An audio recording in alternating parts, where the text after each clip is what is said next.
I'll break. You're gonna break? What, Yep. what are we playing for, Joe? Bragging rights too. Bragging rights. How about a steak? Oh, I'll do that. From Black Canyon? From Black Canyon. That's free PR right there. I'm a terrible pool player, so if I beat you, If you beat me, it's no bad. good. We play sometimes. I played when I was training. We would come over here on Saturdays in high school and watch some film some days, and we would try and get him to pull up, old film, old stuff, like back when you were playing with. Didn't you say you saw some in the meeting room one day? Yeah, we had gone way back on the film. I mean, we were back in like 2001, I think, or what year would you have been there? 98 to 05. I just remember seeing you on there. I no, but yeah, I mean, just kind of going off of that, like, hearing people talk about it, hearing my mom, my parents talk about it, that he was just a nasty offensive lineman. And then, I would be bragging about it, like, oh, he's my cousin, telling all my friends and whatnot. And then just, kind of the whole series that ended up happening after that. He coached me from 7th and 8th grade all the way through senior year. And then to me ending up, getting drafted by the same team he was drafted by. It was amazing. Son of a... Jason, when did you kind of know that Joe had a chance to be a special player? I think, I think we talked about it, but like his sophomore year, I think he was big, he was aggressive, he wanted to play. And, and I think he, there was a couple games he kind of got his butt kicked, which is good. I mean, humble, he's a big guy. Yeah, I think his sophomore year, without a doubt, I knew that he could be a really good player if he wanted to be. All right, no one's hit a ball in, Joe. What are we doing here? No, I tried breaking him up. It didn't really work. I guess it's one sport we're not good at pool. Yeah. Jason, you mentioned, your first year going to the AFC Championship game. Yeah. What's it like to win in New York? It's awesome. Without a doubt, it's awesome. And hopefully Joe's going to get a chance to experience that. New York's the best fan base, by far. The fans are awesome. Fans are great. They can be tough, but Oh, yeah. I get it. They they've want been through- to win. They've been through some too. Some stuff. I mean.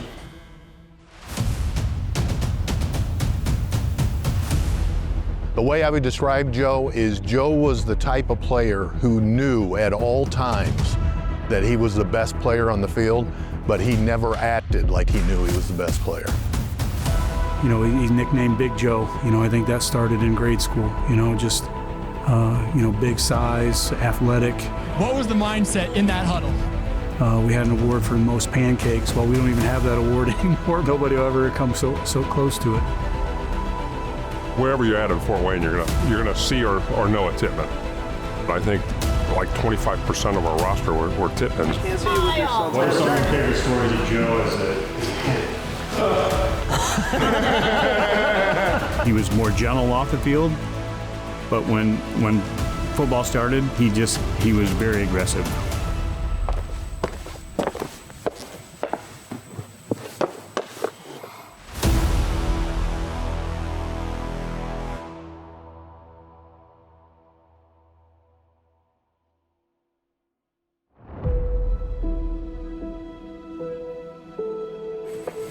Good? Ready to rock?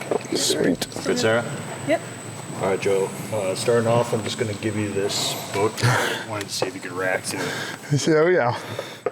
Yep, so this is the Tippmann book on the front. I think they had a name for it, but they used a school bus.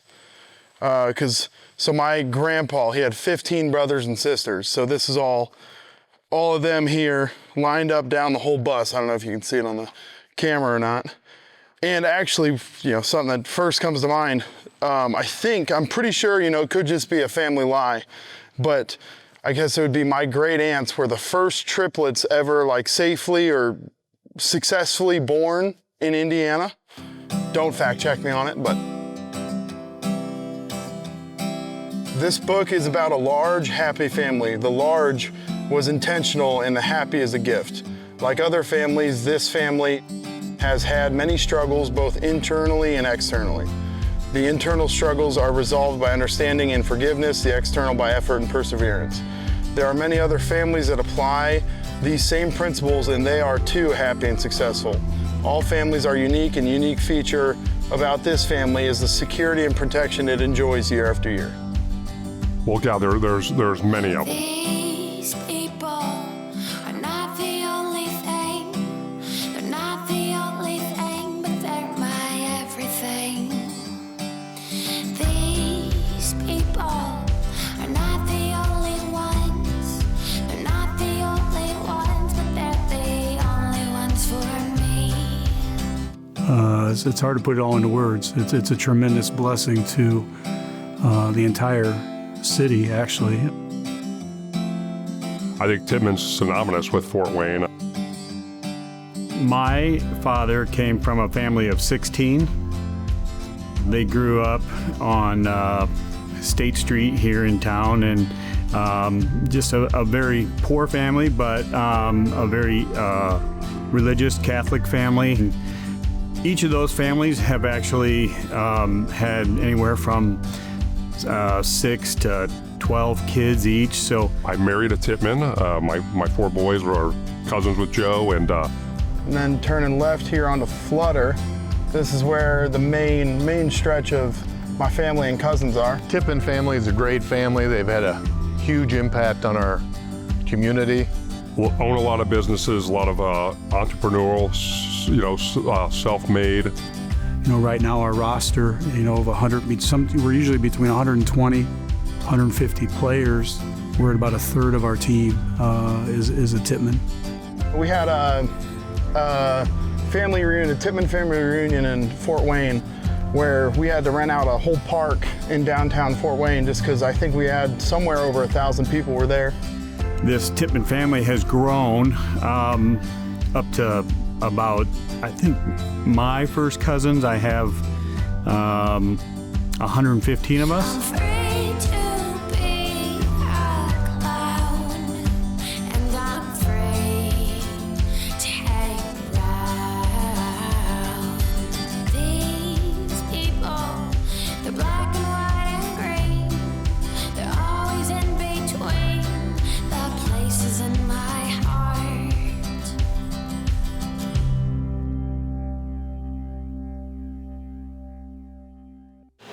Well, Joe, where are we? This is the shop. Pretty much grew up in here. It's the trash can that Josh lit on fire. He dumped some gas in there. I'm probably maybe going to cut this, but It was an accident. it was spray paint, just a whole mess of chemicals. He decided to light it on fire. It burnt his eyebrows and rounded all of his hair completely. It was like a torch came out of the top of this thing. My Aunt Deb was babysitting. She called my mom probably 15 times. Johnny and I have been married 37 years, and we have 7 kids, 6 boys and 1 girl.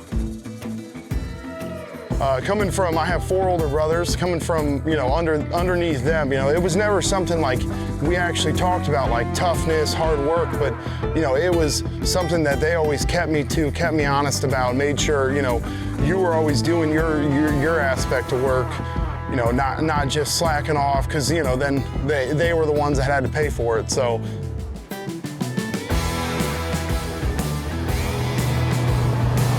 This is one of the dirt bike tracks on the premises. I pretty much built the whole thing. No, I didn't do anything. So most of the time, Joe had to watch my sister Jill and actually didn't help us do any of the chores when we were growing up. I consider myself a project manager. Project babysitter. More of a management type Always been. than the working type. Joe was a pleaser. He was, on the younger end of all of our boys. He was always looking out for the younger one. I'd watch him dirt bike, which is hilarious. Trying to watch I don't know how heavy he was then, but it's just hilarious trying to watch him. He's huge on his dirt bike. He was huge on it. When I was growing up, I was gone. I moved out of town and was working, and I didn't even know it, but Joe took a snowmobile across this whole entire pond. Both short direction and long. Yeah, in the long way.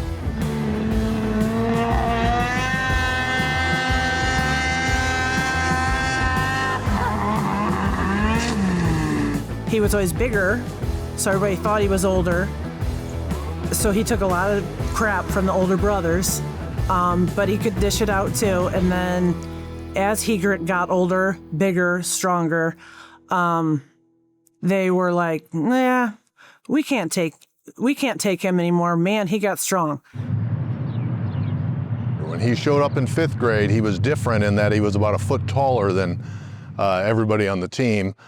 And immediately you could tell he was going to be a good football player. Obviously in 5th grade, you're not thinking he's going to the NFL at that point. Then when he got to the 7th and 8th grade and I was coaching him, it's kind of funny that we're standing right here because literally I can remember where it happened, right around the McKenna Field sign. I said to Joe after practice one night, I said, Joe, you're good enough to play in the Big Ten. I came to him early and I was like, I want to play tight end. And he pretty much said no. He kind of told me, I think you should be on the O-line. And Talarico, he actually was the one that in 7th grade, he moved me into center. And I played 7th grade at center, which, at the time I was like, what's going on? I actually liked it, and then moved back to tackle going into 8th grade. And, I thought I'd never see center again. Kind of always saw myself as a tackle guard. And, he just kind of was somebody that really helped me find my love for, playing in the O-line, being in the trenches, and yeah. No, I was drafted in 1998 by Coach Parcells. I was a 4th-round pick, went to University of Cincinnati. So I played 8 years for the Jets. We had some good teams. We were, Coach Parcells, we had Algro for a year and Coach Edwards. And we had some good teams. We got beat by the Raiders twice in the playoffs, got beat by the Steelers, missing some field goals at the end, one in regulation, one in overtime. Just never could get over the hump. But my rookie year, we went to the AFC Championship game. I was like, oh, man, this is great. First year, one game away from the Super Bowl, and that's the closest I've ever been in 11 years that I played. What about game day, Joe? What's your game day routine? I get there early as possible. If I used to ride with the trainers. I get there super early. Yeah. I take if it's an away game, I'm taking the earliest bus. Or sometimes me and Kevin Maguire, we would take a taxi. No way.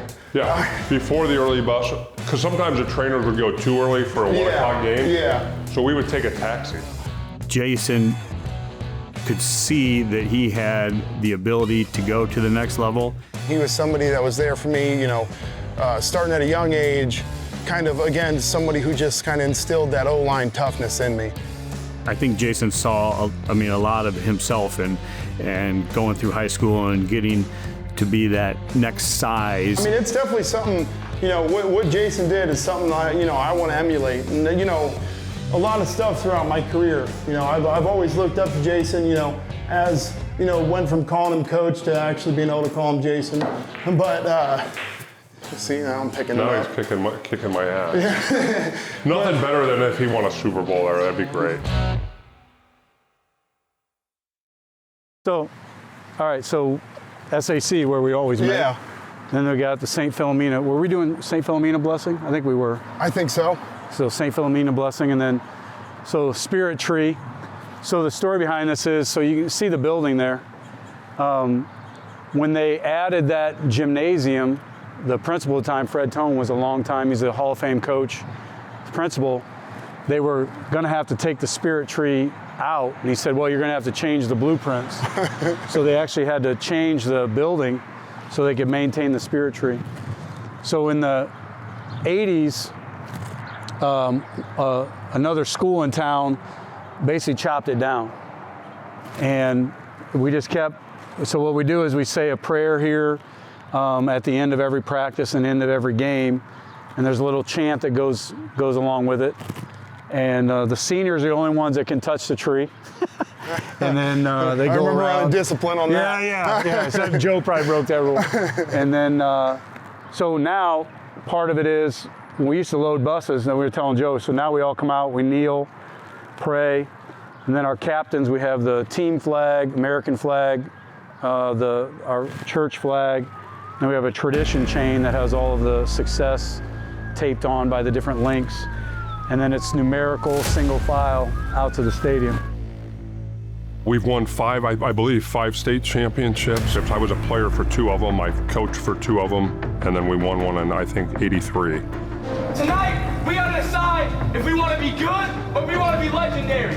You want to be another good team here at Dwenger, or you want to be a team that's remembered for a lifetime? The Bishop Dwenger program, the school started in the mid-'60s and had some real success years ago in the 70s and 80s, and it just built up a great tradition. Our Lady, Queen of all saints. Back in the day, Bishop Dwenger won the city championship in '67 and '68 back to back. And from that time forward, it's just been a tremendous tradition of success. It's long-standing, and for whatever reason, God has a great sense of humor, and asked me to help continue those traditions in 2018. Oh yeah. Talk to you about you being a stud, playing both ways in that game. Oh gosh. Taking away the A gaps. You remember that? I remember they're cutting me. And I was getting pissed, throwing elbows down on top, and the refs were yelling at me. Yeah. Because they ran like that. Was it wing T or? Yeah, wing. Yeah, where whatever. they were 4-point stances going straight out. Joe, going into that 2018 season, how special did you know that team was going to be?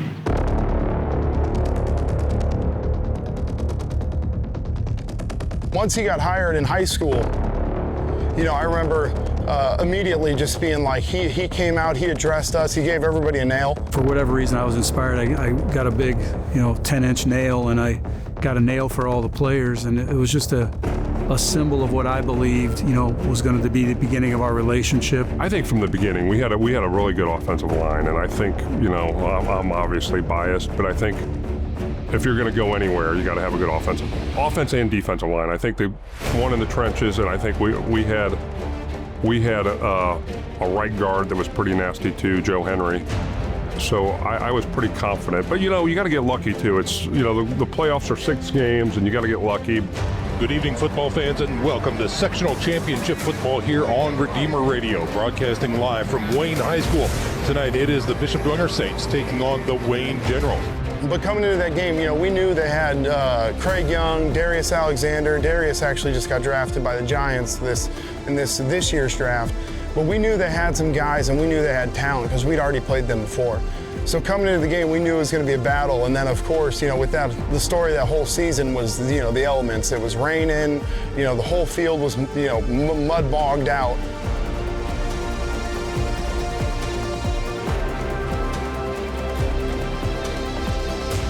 In the first half of the Wayne game, it was another mud game. We were down 7-0 going in at halftime, and we didn't have an offensive first down.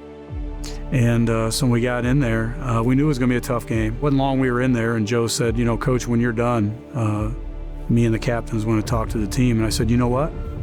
I said, this is your team. This has been your team since the beginning. Tried to stay out of the way, not mess it up. It's your team. You got it. And I just said, coaches, we're out.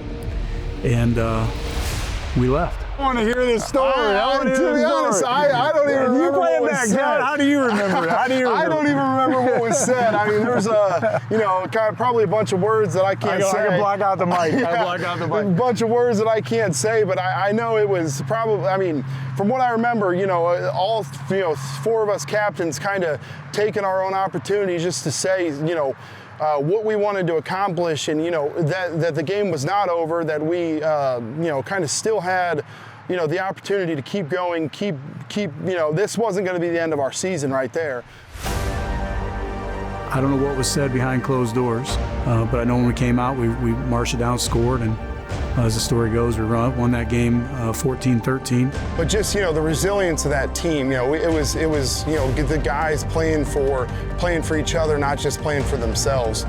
That Wayne team, they had that game on their calendar just like we did the whole entire year. So to come out with a victory, we knew that we were going to be in a good place to keep rolling through that season. So much rain, our bus got stuck. And so when they do the movie on this season someday, the bus is stuck. We can't get it out. We got the team pushing, mud's flying. So we get a group of Tippmann dads, the big trucks, cut the chain, hook it to the bus.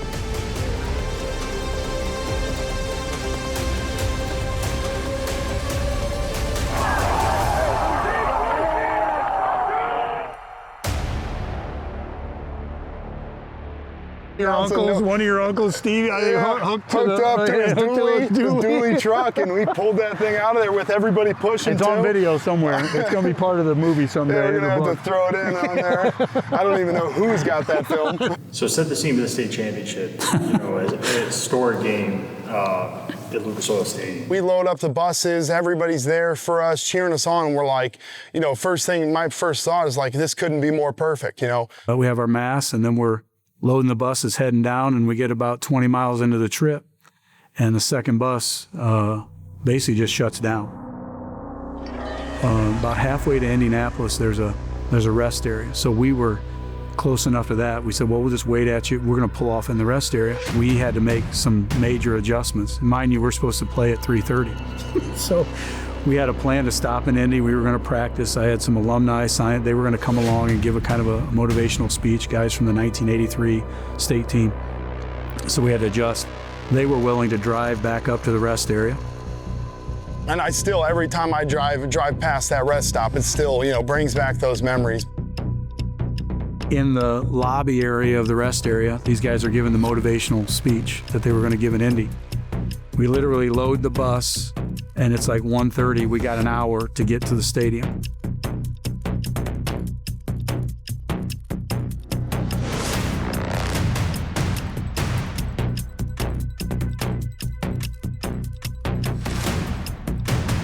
I'm gonna hit the whistle, get a call, and we're gonna go offense. We need to scout the D for about 3 minutes. Ready? Here we go. First couple plays, I mentioned they're gonna be deep. They're gonna explode off the ball. They're gonna be running fast. It's gonna be like, oh my God, you guys are great, whatever. Just wait. Just wait. Just keep playing. Keep playing. Hail Mary. Full of grace, the Lord is with thee. Blessed art thou among women, and blessed is the fruit of thy womb, Jesus. Holy Mary, Mother of God, pray for us sinners now at the hour of our death. Amen. Our Lady of Victory! Good afternoon, football fans, and welcome to Lucas Oil Stadium. Alongside Corey Kitchen, I'm Sean McBride. Today, we'll bring you live coverage of the 4A state title matchup between the Bishop Dwenger Saints and the Evansville Central Bears.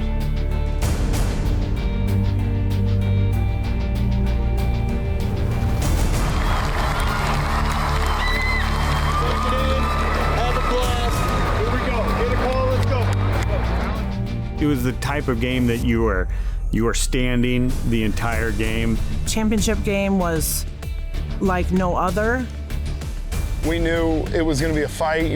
They were coming from way down south. We were coming from way up north. We knew it was going to be a battle. We had heard stories of, just the toughness that they had, the things that they were going through as a team. So as the game goes, first time in history, 0-0. And that'll do it for your first half of action, ladies and gentlemen. Zeros on the scoreboard as both teams start to go into the tunnel. It's normal to have the nerves. It's normal to get a little gas. It's normal for crazy things to happen. You guys did a great job weathering it, and now we'll go out and we'll do what we do. When you take that field, you got 24 minutes left of your 2018 season. Okay, so you need to leave it all out there, right? Every play matters. It was definitely the best defensive game I had ever seen a Bishop Dwenger team play. End of the game, 0-0. They get an opportunity to kick a field goal. They drive down, they're lined up for a winning field goal. We have 3 timeouts. I call all 3 timeouts. I was just crossing my fingers, hoping for the best. I'm rushing up the middle, but I don't think I'm going to make this play. I'm just hoping somebody else does. Here's the snap. The hold is down. The kick is up. It is blocked. The live ball is picked up and covered and dropped near the 42-yard line. That sends us into overtime. First overtime, my son misses. We don't score, so we go to kick a field goal. He misses. They don't score. They get their opportunity to kick a field goal. We block it. It goes wide. It got to the point where I was just staying on the field because I didn't want to run back and forth to the sideline. So I was the only one just out there standing in the end zone waiting for everybody else to come back out because I was going both ways. We get the ball, punch it in, we run it in finally. Now it's 10-3, first score of the game. Their third down play, he rolls all the way out, throws the ball all the way back across, ties it 10-10. So now we're in the fourth overtime. They get the ball first. We get an interception. Backside, throws over the middle, and it is. You know, the way it ended, you know, picture perfect ending. You know, they handed off to TJ Tippmann going out left. When we ran the touchdown play, I think 5 out of the 6 players were Tippmann's to the left. 3, 2 gets the snap, tailback, Tippmann bouncing it outside. Oh, he's shakes the tackle. 5, 4, 3, He's Tippmann in. gets the end zone.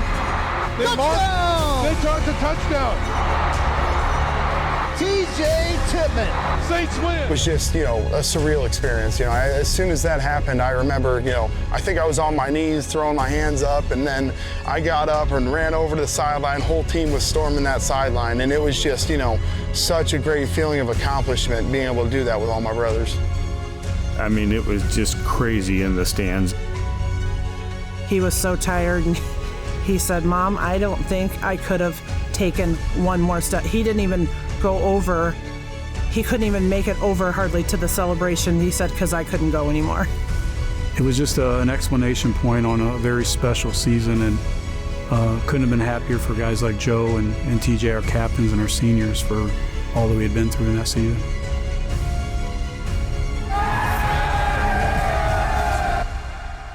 But I got down there and I remember TJ, I can't breathe, you know, they're all trying to pile on him and I'm pulling him out. And it was unbelievable. You remember what I told you? Right as you pulled me out of there too, because I went in. I don't remember that. And then I started, I told you that I thought I was going to my pants and throw up. I do remember that, now you say that.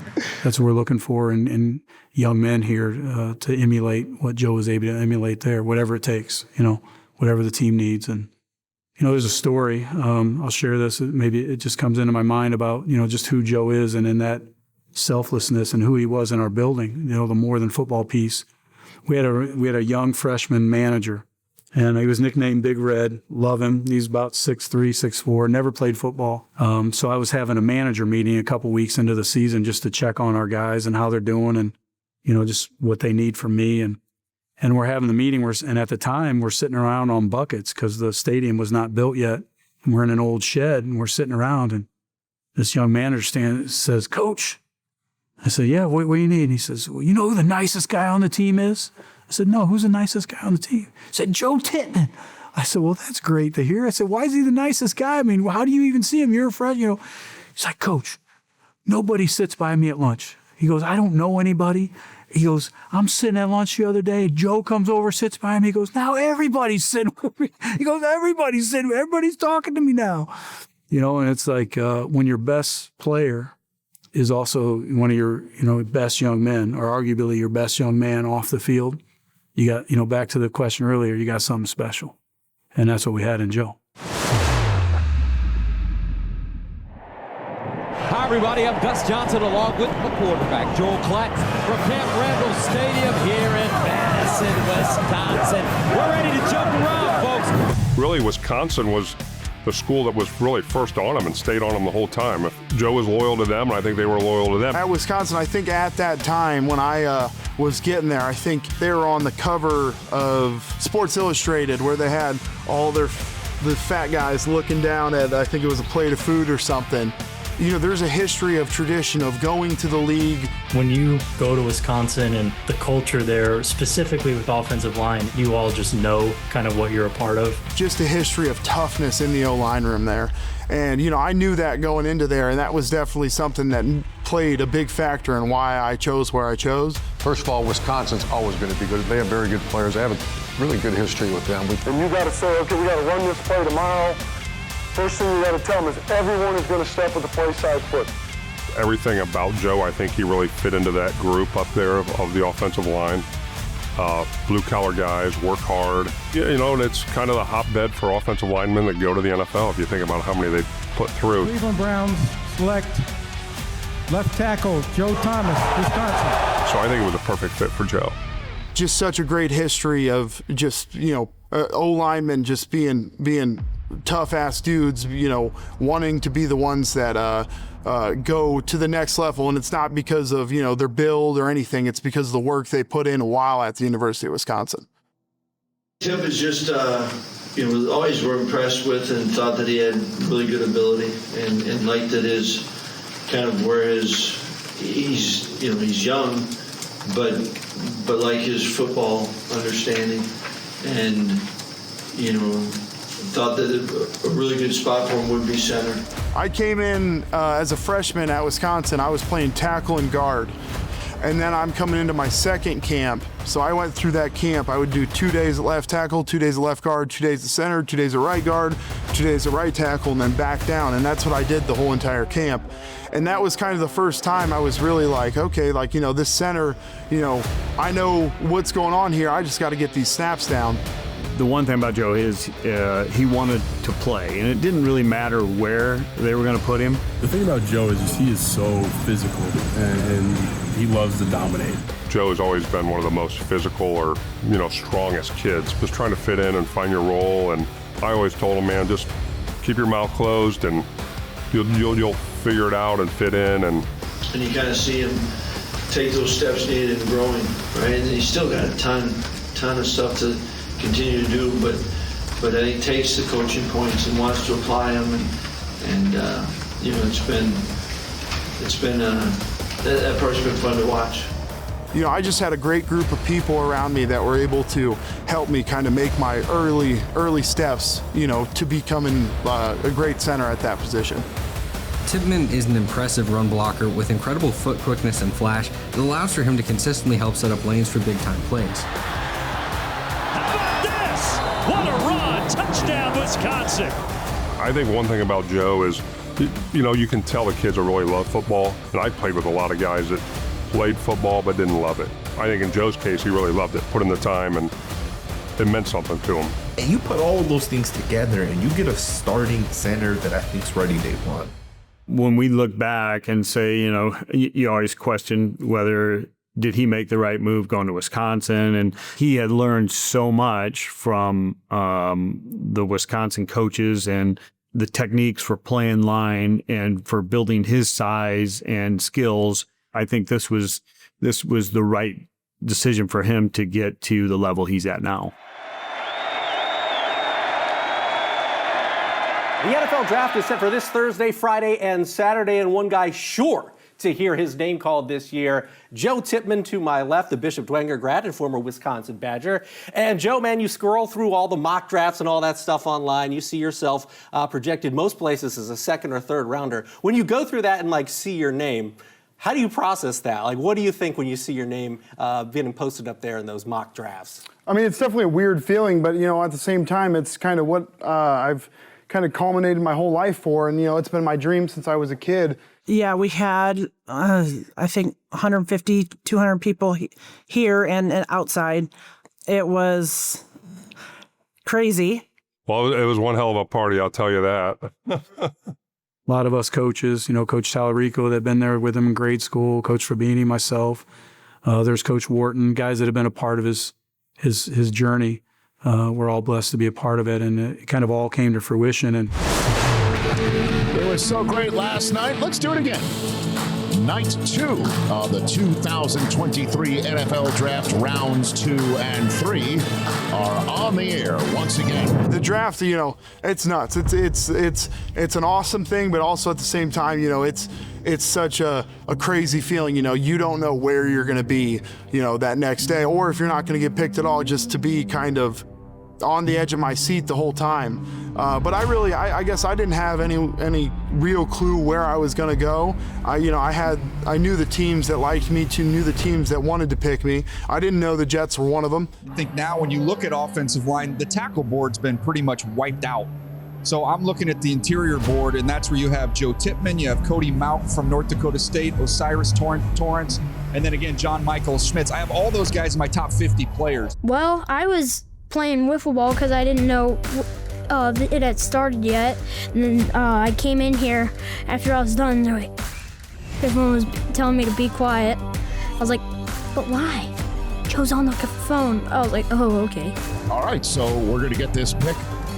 Who do the New York Jets add right here? And it's DeBrickashaw Ferguson who's making the pick. I don't know what channel we were watching, but I got drafted at like 8:01 p.m. or something. And so I think there was like basketball on the TV or something. And I get a phone call and everybody's scrambling trying to get onto the right network where the draft is live. Throw Coach Fabini under the bus here a little bit, but it's just coming up, and we know Joe had got the call, you're next. So, his family are on one side of the fireplace, we're all on the other. There's a TV in the middle. Next thing you know, the channel goes off. Jason Fabini hit the wrong channel. We're all like, what's going on? With the 43rd pick in the 2023 NFL Draft, the New York Jets select Joe Tippmann, center, Wisconsin. Just an amazing feeling knowing that I'm going to be in New York. Jason was a former guy drafted by New York. His son, I had already talked to his son that night. He showed up in a Jets jersey just because he had a feeling. All my kids went home and got a bunch of Jet gear and brought it and, give it to people to wear. So it was a hell of a party, I'll tell you that. I mean, they had hats, they had sweatshirts, t-shirts, all Jets. So half the people around here were running around with Jets stuff on, and they're doing the Jets chant. It was just such a surreal experience to be able to kind of, turn to my mom, turn to my dad, and tell them I'm going to be a Jet. I mean, it still feels like a dream. I kind of still feel like I got to pinch myself, but I mean, I definitely, emotions are high, very excited, and I guess ready to get to work. The journey that began, you could argue, that sophomore year, making those decisions that he had to make socially and physically and other things, and then who he continued to become as a man. And all that said, there's Joe, just humble Joe, humble, simple Joe. Joe's always just Joe. He's just a unassuming, simple, humble guy, and, obviously excited and a dream come true for him and for all of us for him. But, still the same guy, man. That's what I'm most proud of. He just continues to be a great man. For my mom, one of the big things was humble.